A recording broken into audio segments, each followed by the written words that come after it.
والله الذي لا إله إلا هو عالم الغيب والشهادة هو الرحمن الرحيم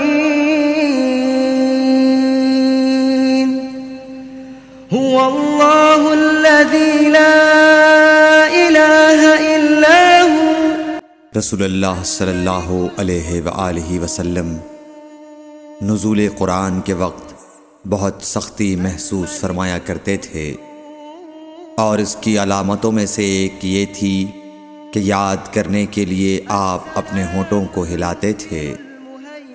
ابن عباس رضی اللہ تعالیٰ عنہ نے کہا، میں اپنے ہونٹوں کو ہلاتا ہوں جس طرح آپ ہلاتے تھے۔ سعید کہتے ہیں، میں بھی اپنے ہونٹ ہلاتا ہوں جس طرح ابن عباس رضی اللہ تعالیٰ عنہ کو میں نے ہلاتے دیکھا۔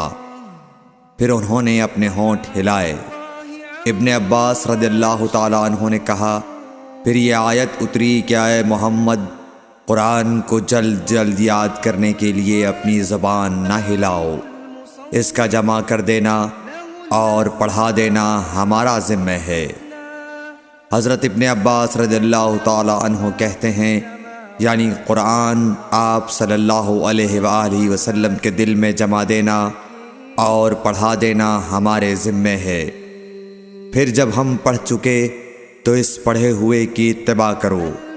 ابن عباس رضی اللہ تعالیٰ عنہ فرماتے ہیں، اس کا مطلب یہ ہے آپ اس کو خاموشی کے ساتھ سنتے رہو، اس کے بعد مطلب سمجھا دینا ہمارے ذمہ ہے۔ پھر یقیناً یہ ہماری ذمہ داری ہے کہ آپ اس کو پڑھو، یعنی اس کو محفوظ کر سکو۔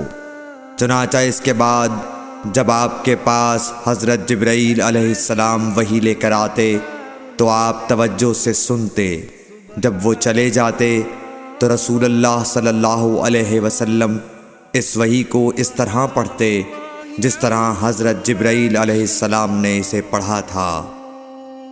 صحیح بخاری حدیث نمبر 5۔ اللہ الخالق البارئ المصور